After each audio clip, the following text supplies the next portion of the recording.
Welcome back to On the Same Team. Today we're sitting down with the true Siouxland powerhouse, Beau Bronger.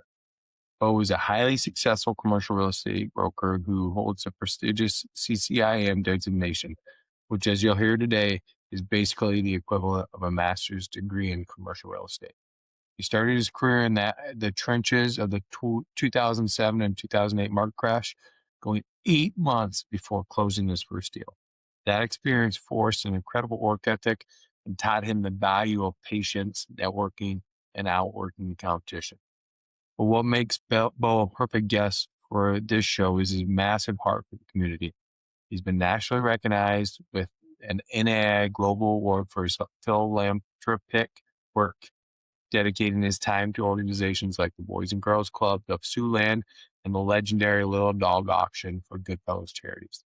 Whether you're curious about leveling up your investment portfolio with a 1031 exchange, or you just want to hear what it takes to build a bulletproof mindset and give back to your city, this conversation is packed with value.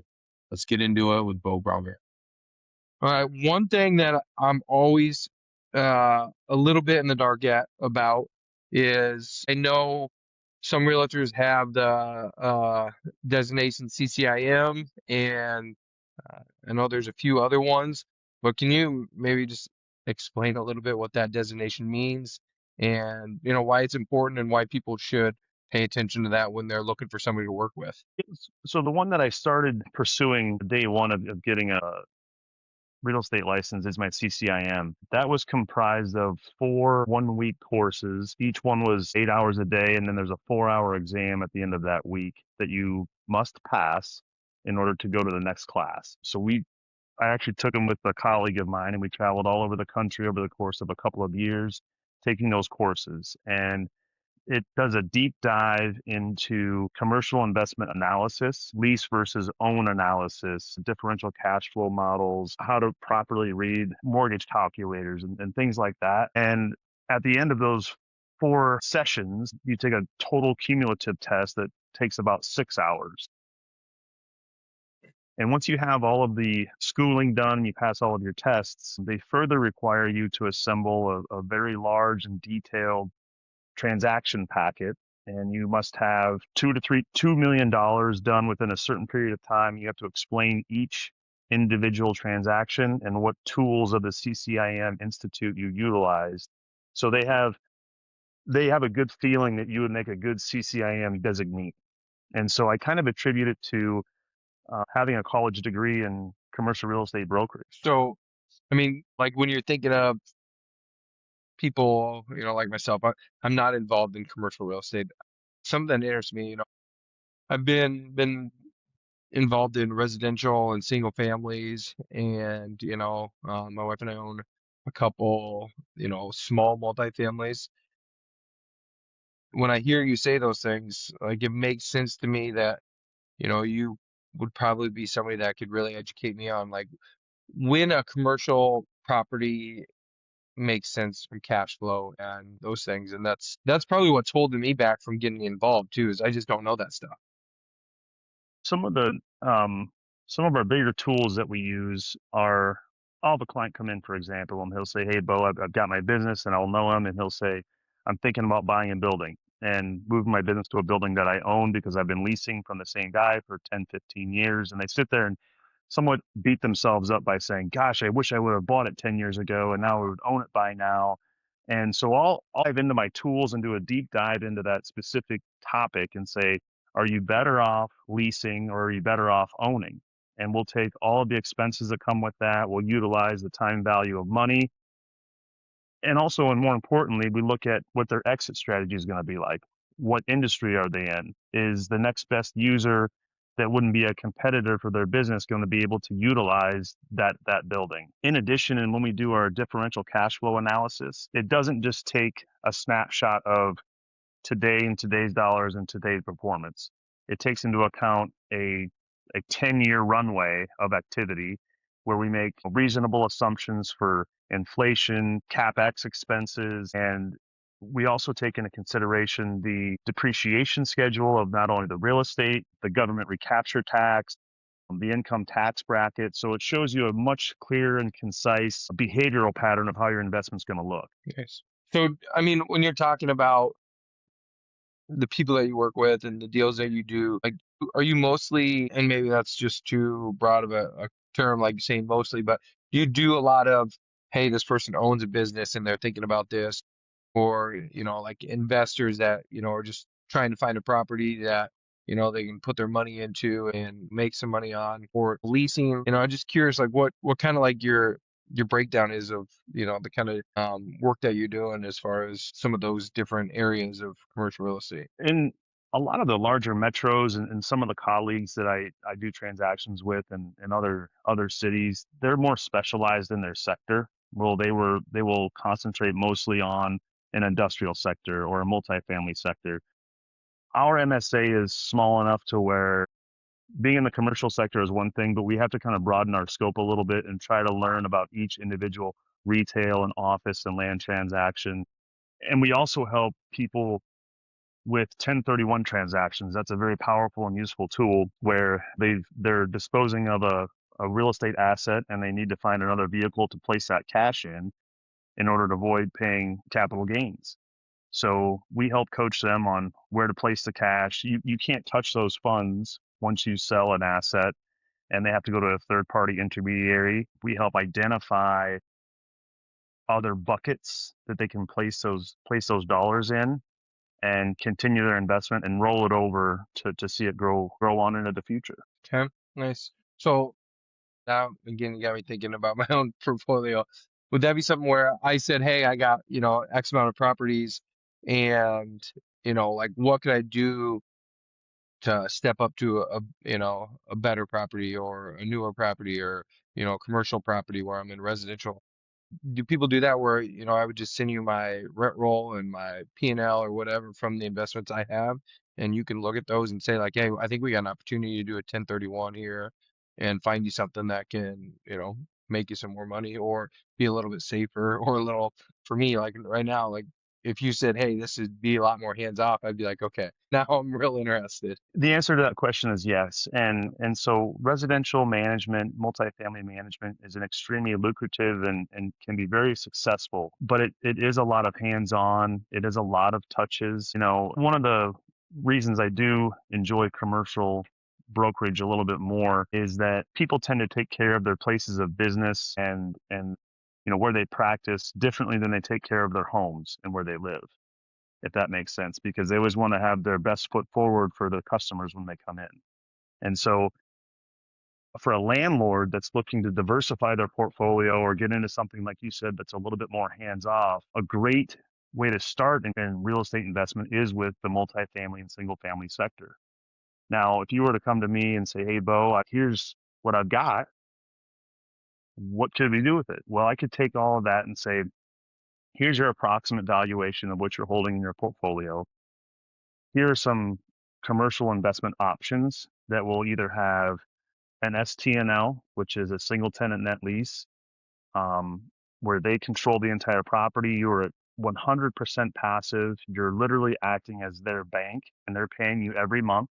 Those tend to be a high dollar volume, but you could certainly look at your portfolio and say, I could have my 1031 serve as my downstroke against an up leg.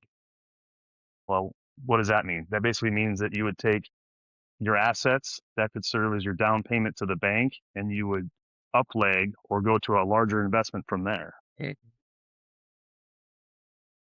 Yeah, I like that. I mean, I was just talking to my wife and I said, the one thing that I'm running out of is time to, the problem is I love doing, improving properties. I love working on that stuff. When I was young, I grew up working in construction, started out just, when I was 14, I was like the gopher, right? For a 2-man operation, building houses, and I loved it.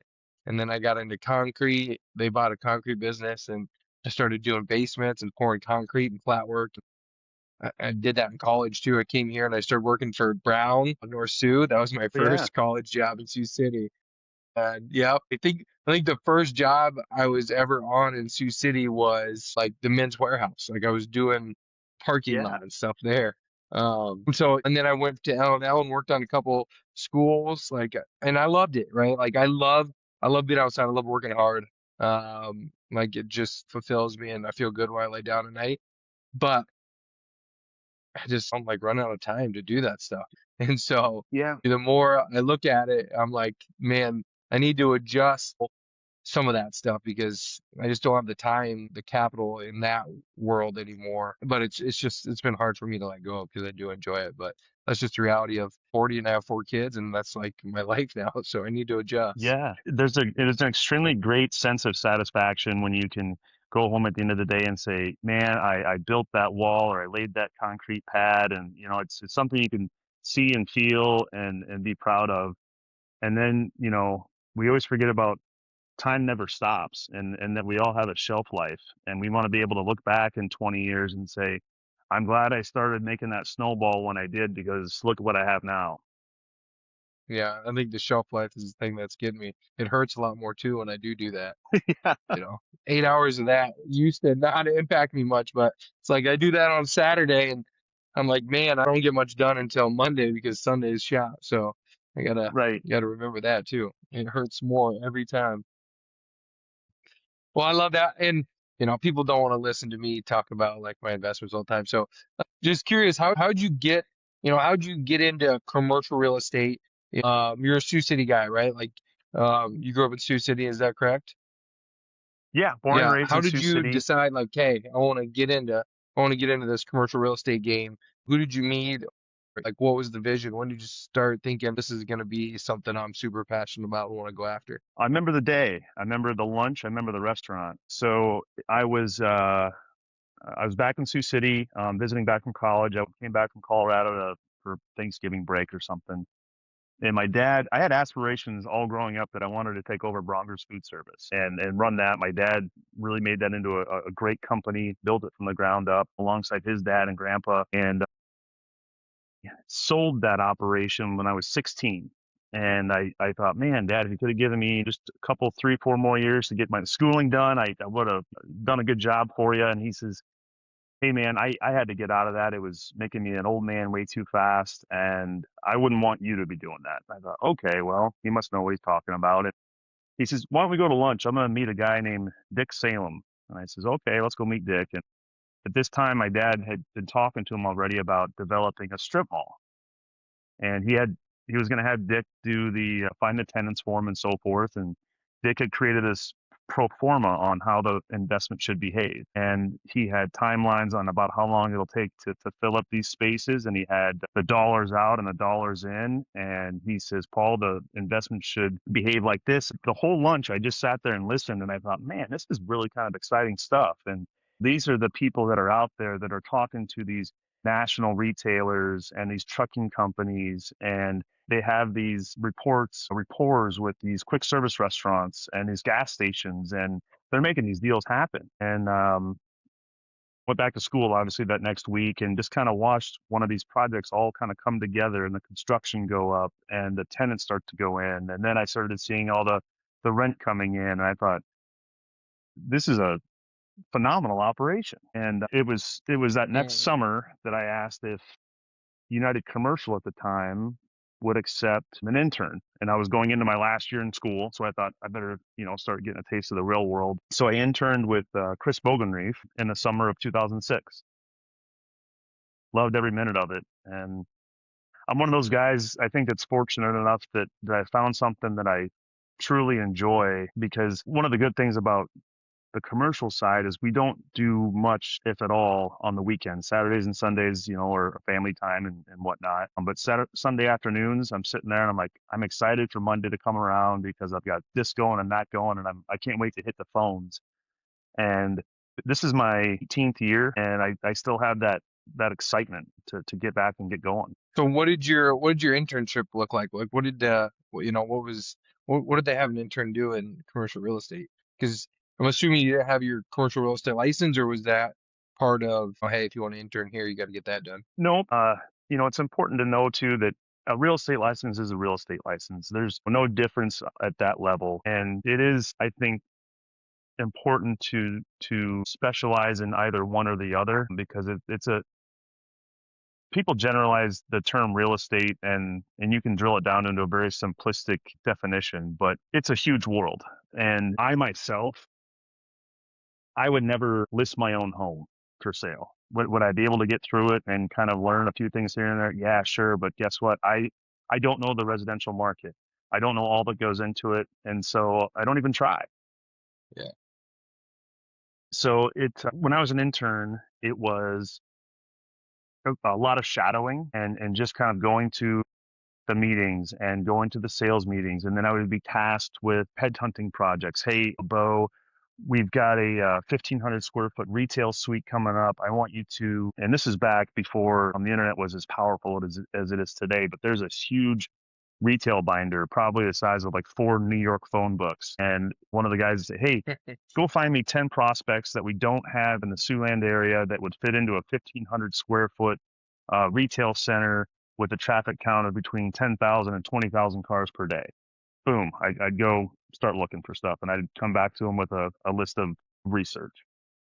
So the other part of it too that was obviously very fun is we'd go to chamber after hours and chamber ribbon cuttings and the golf outings and stuff like that. And the networking part was fun for me because you're meeting new people all the time and you're figuring out, okay, this guy's good at that and that's what he does. Okay, this guy knows these people, and okay, so this guy that we just met, he controls all of the HVAC equipment in this building. And so you meet a number of different people from a number of different backgrounds, and you start to learn how you can help each other. Yeah, nice. And so you did your internship, went back. What'd you study when you were at Colorado?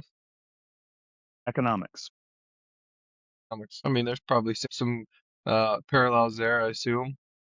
Yeah, definitely. So you graduated with economics, came back, and you become a real estate agent that specializes in commercial real estate.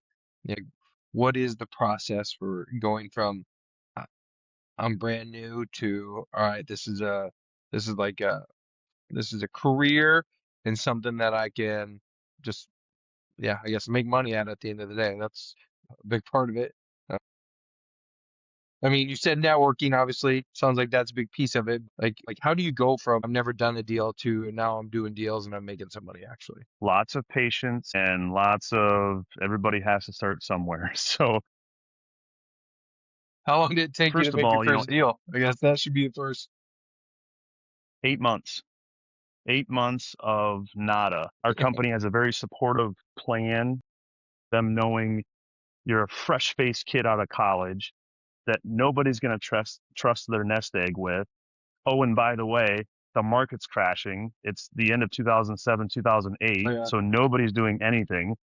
One of the worst years in the entire real estate sector. You start second guessing yourself, like, what am I doing with myself? Why did I jump going from college into a commission-based income in the worst market in the entire world? But you get up every day and keep a positive attitude, and you just keep hitting the phones and you just keep grinding. I was very fortunate to have very supportive parents, so I was able to live at home for the first few years, saved rent money that way.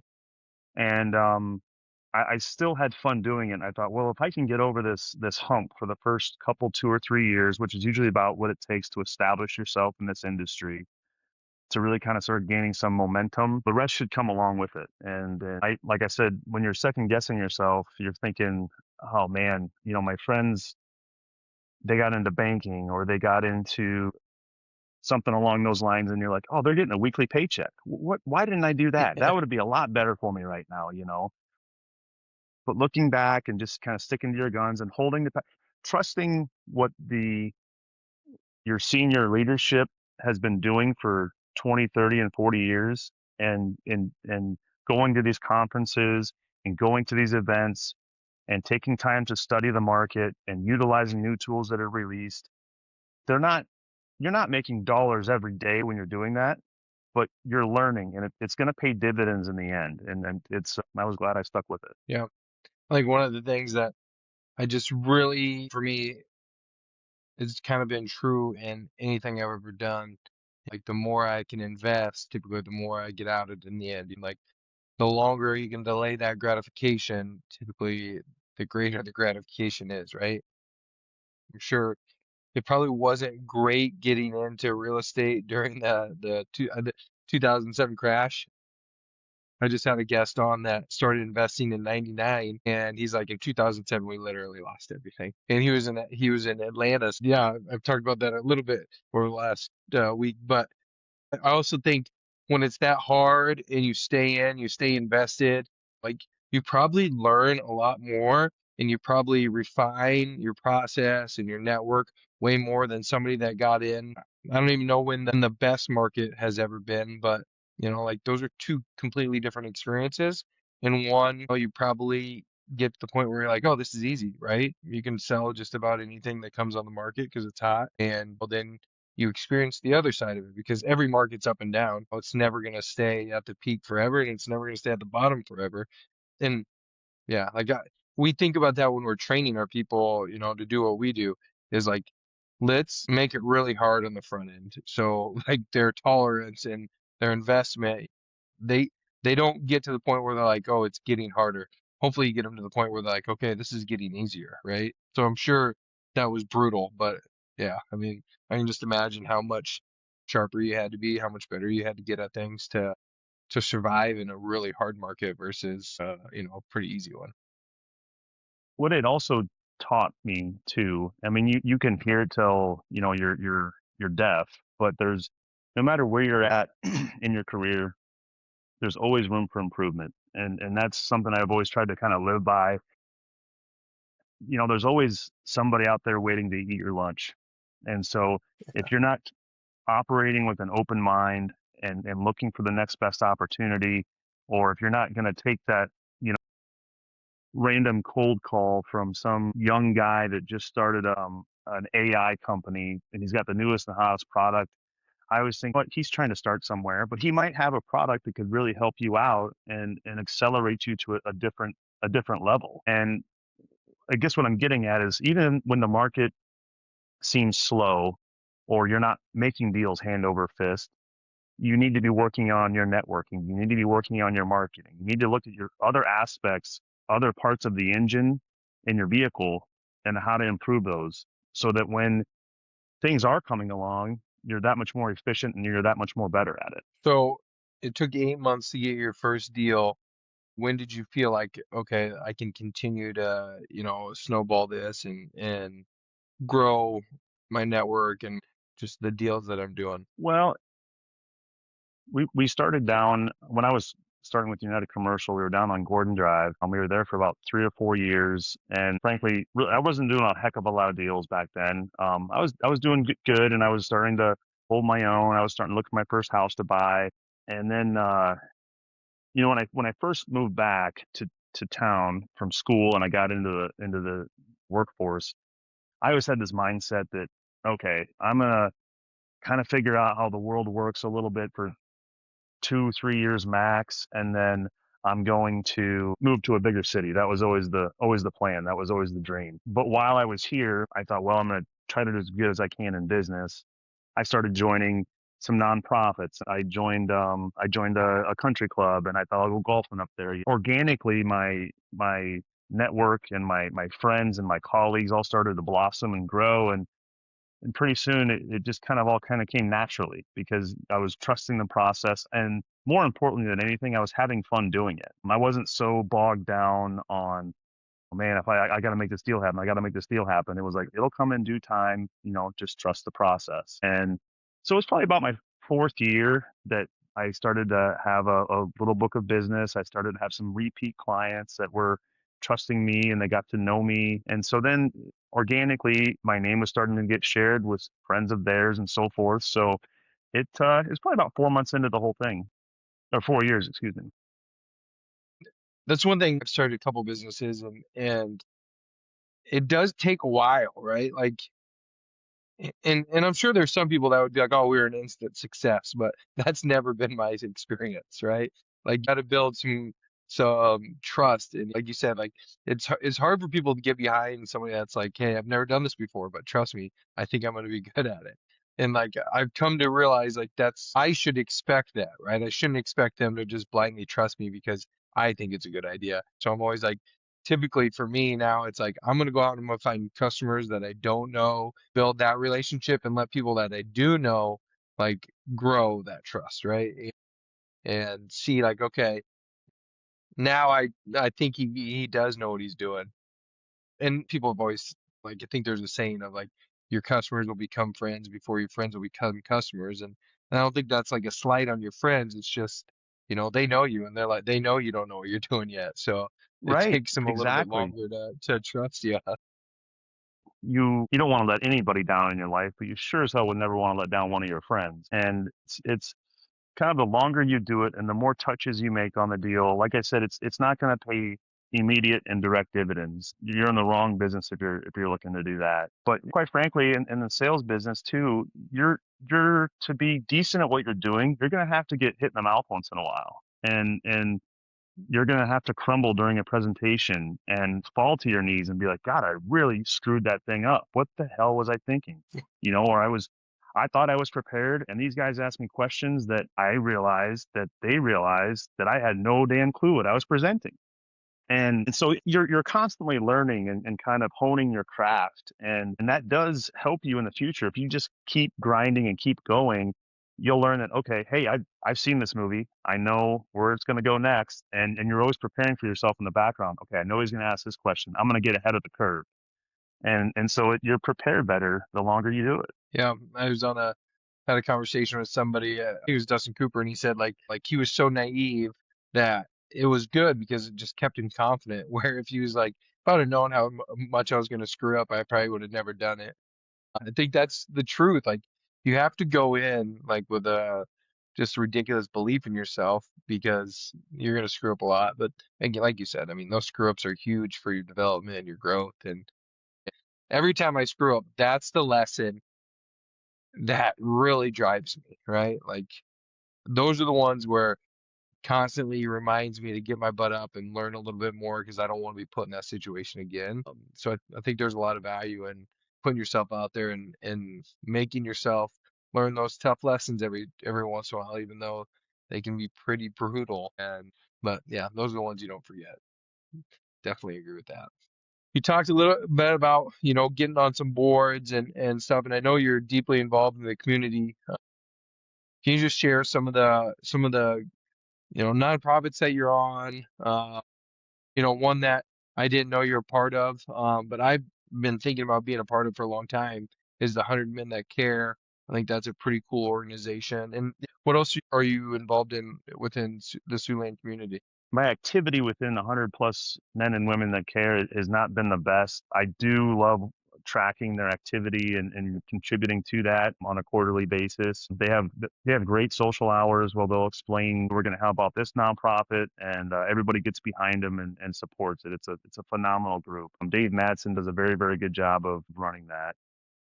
One that I joined shortly after getting into the real estate was the Boys and Girls Club of Siouxland. So when I first joined it, 17 years ago, it was still the boys club. It was one of only four boys only clubs left in the country, believe it or not. And so I was part of the transition where we found out and did some studies and learned that girls are a very underserved section of the kids here in Sioux City. And so we ended up making the boys and girls clubs of Siouxland, and that's been a tremendous success. Joining that board and meeting all the great leaders and great mentors, business owners on that board, and just kind of watching how they interact and lead has been a great experience. So those two, and then another one that's near and dear to my heart is the ancient and effervescent Order of the Little Yellow Dog, they call it. Every Christmas, I don't know if you've heard it on 1360 KSCJ, we auction off a dog. And so that's it really gets you in the spirit. It comes the couple weeks before Christmas does. And we partner or have been partnering for many, many years with the Goodfellow Charities. The Goodfellow Charities is an organization that goes out and raises funds and buys presents for those that need a little help getting gifts for their kids for Christmas. And so when we partner with them on the Little Yellow Dog, all the funds that we raise will then donate or give to the Goodfellow Charities. And so we really try to make sure that we can give the kids, the boys and girls of Siouxland, the best Christmas that we can. And I've been doing that for going to those with my dad for over 20 years. Joined the board of directors probably about 12, 13 years ago. And it's another wonderful organization that's unique here to Sioux City. And I get excited to go to it every year. So what is, I mean, just typical, again, I'm probably asking too much generalization, but how much time do you typically invest in these organizations that you're on the board for? Less now than I used to. I was joining every board that I could possibly join. And it came a point where I had multiple nonprofit meetings per week, and it started to become too much, and I was spread just too thin. Mm. So I kind of had to have a little reflection and say, okay, Beau, which ones do you like the most, and do you think you could contribute to the most? And so that's when I kind of had to run the rest of my tenure with other organizations that are still wonderful and they're still around, and then concentrate on the ones that I just kind of went through with you. And so how much time? It's probably 1 to 2 hours a month now, but I've gone through the line at the Boys and Girls Clubs of Siouxland and was president and president for a couple of years, and that was a very eye-opening and rewarding experience. Same with the Little Yellow Dog. Uh, all of my senior mentors were explaining to me that it's been done so many times. It's somewhat on an autopilot that we just kind of have to coach and guide. And I thought, well, okay, this will be nice. I'll be able to do that. And then COVID hit. And how the hell do we get everybody together in a room to raise money for a dog when we can only get 6 people in a room together?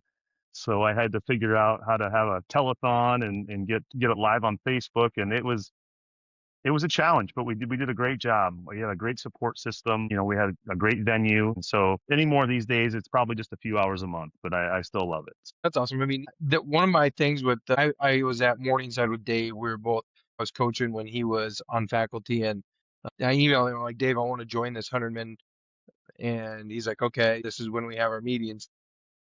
And the reason I'm not involved yet is because I've never made a dang meeting. So, I mean, even though 1 to 2 hours a month can be hard, I'm grateful that you give that to those organizations. But I also think, like, for me, it's good to hear that you can also be involved at a high level with some of those organizations without giving 8 hours a week. So I need to do it. I need to get more involved. But yeah, like I said, I mean, big fan of Dave, so I need to get involved in that. And that was probably the easiest one for me.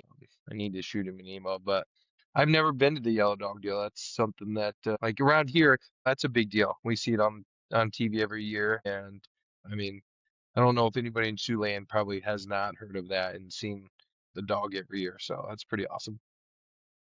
Year over year, I try to bring somebody new that hasn't been there. I mean, if you haven't been there to see, because it's right after the Festival of Trees down at the Ho Chunk Center, and we bring in the All-American band. It's all the brass instruments. There's a stage full of 100 poinsettias. I would encourage you to bring your family, bring your kids. It will get you in the Christmas. It's only 1 hour, and it will certainly get you in the Christmas spirit. And you walk out of there just thinking, man, that was a really cool event. Need to do that. I'll get it on my calendar. Yeah, I mean that's the other thing too. Like I have kids now. It's like I got to get more involved and be a leader and show them the importance of it. And honestly, like my mom did an awesome job of that, and she'd probably be disappointed I'm not doing more of it with my kids. It's a good call out. See, you got to do more. Well, that's all. I know. So you won an award right in 2017 for your community involvement. Am I getting the year right? Yeah, yeah. And what, I mean, that was an NAI award, if I'm not mistaken, too. It was NAI Global, and it was a national award. They were just asking for anybody that's involved in their communities at that time. And Becky in my office teamed up with me, and she's like, you need to be applying for this sort of stuff. And show. I said, I just want to travel quietly. I don't need recognition for it. Let's just let it be. I played along with it, and we went off to the conference in California, and they said, Beau, why don't you come up here? I thought, what the heck? And I looked back, and Becky's just kind of smiling at me, but no, it was a very humbling experience and very honorable to get. It was Yeah, pretty cool. well, that's awesome. I mean, it's pretty awesome to have somebody from Siouxland that's won that award. Hopefully, yeah, you're obviously very humble and not leading with that, but I think it's good for people to know the level of involvement you have in the community. That I mean, you've been recognized nationally for how much you're involved in the things that you do for Siouxland. So I think that's pretty cool, and I'm glad you explained it a little bit. And I'm happy to promote that you won that award. So yeah. All right, I got a few more questions for you before I'll get you out of here. One of the things that I usually don't ask, but like if you were gonna give somebody some advice that was in college, had a year left, didn't know what the heck they were gonna do, and you're gonna say, hey, you should think about real estate. What would you tell them? How would you sell them on the career and the lifestyle, but also like say like these are the things that you better enjoy if you're gonna get into this. Yeah, one would be you're going to have to be a social type person. You're going to have to be outgoing. Somebody that's an introvert and doesn't likes to stay inside on the weekends and doesn't have any hobbies. They're going to have a large challenge in that because you need to be out in front of people all the time and seeing them. And you don't necessarily need to be talking about work, but they need to know that you're out there and that you're available. Second would be patience, and patience meaning you might get up and you might get the phone call you've always been hoping for. In fact, it just happened to me this last week. I've been working on trying to get a space filled, 12,000 square foot space in a warehouse I've had on the market for a year and a half now. And I just got the call I've been waiting for. We had all the paperwork put together. It was on the CEO's desk, ready to be signed. And I kept following up every day. And I was saying, hey, any questions? I don't want to push you too bad, but are we going to have a deal or not? And yep, we're good to go. I just got to have my logistics guy review it one more time. And I'm like, all right, yep, no problem.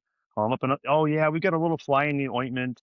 Give me another day. It's going to be a done deal, but I've got to rubber stamp a few things. Just yesterday, I got a phone call from him direct. He never calls me. He always emails me. He's calling me. I'm at a red light. I'm like, oh, this is not going to be good. He's not calling me to go to happy hour. I know it. He says, Beau, I wanted to call you personally. How's the weather down there? I'm like, it's probably going to rain pretty damn soon after what you're going to say. Oh, it's great. It's great. Yeah, it's sunny. It's great. So he says, I'm calling to tell you that we're going to have to back out of the whole thing. And I know we told you it's probably going to be done, but we looked at our costs and the cost of diesel and basically a large back end story. Point being, you just smile and understand and let them know you're still going to be there. But patience is so key in this business. I have friends, very close friends, that sell homes, that sell residential, and they do a great job. And I think I've heard past guests on your show comment that everybody needs a place to live, but not everybody needs a place to have their business or to move their business to. And that is so true because it's not going to happen nearly as often. These deals aren't. And so patience is going to be super key. And then last is trust the process. To find a high producing mentor and you can see what they're doing and you're seeing the deals that they're doing. If they're telling you that you need to go to this ribbon cutting or this golf outing or this cocktail hour or this conference, and you're like, oh man, that's a drag. I don't want to do that. I don't like meeting new people. Then you're probably not cut out for it.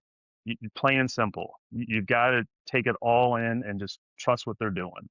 Was that something that you thought of, and like what you said, Chris, was he somebody that you saw that in, or do you feel like you got lucky? Like, what was your process in deciding, hey, I want to join Chris at NAI versus Dick at Salem or whatever else there is out there for people that focus on commercial? Was that something that was going through your head, or do you feel like, oh, I got lucky because Chris was a hustler and taught me the right way? I 150% got lucky getting lined up with Chris, but I didn't know who he was from Adam. I just figured I liked this stuff that was coming out of Salem's mouth, and I thought that sounds like a fun deal to do someday. I found out that Dick was trying to get out of the managerial side of things and just kind of concentrate on the production side.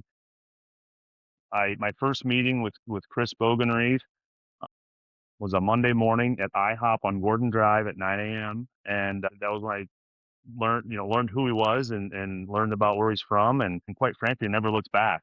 So I'll never forget getting a paycheck. I got a paycheck every week, as an intern.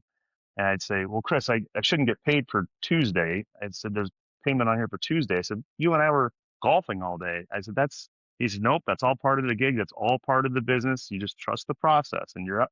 Okay. I said, I'm not going to argue with you. I'm still in college, so I'll go ahead and take it. But yeah, no, I absolutely was very, very lucky to get to have Chris be a mentor in those years. And it's been very good. That's awesome. All right. If you were going to recommend one book to somebody, what would it be? Well, I don't do a lot of reading. I read too much at work, and I'm bored. I'm sick of reading when I get home. But I did read one book that I found very interesting. It doesn't have anything to do with real estate, but it's called Proof of Heaven. And it basically is about this neuroscientist that is able to disprove that heaven exists. And then he has a very scary life event happen and experiences some things that are unexplainable on the medical side. To me, it kind of reignited my thoughts on faith and where we go after this life. And I thought it was pretty neat. I read probably a fourth of it, and I thought, I got to keep reading this thing. So it's called Proof of Heaven.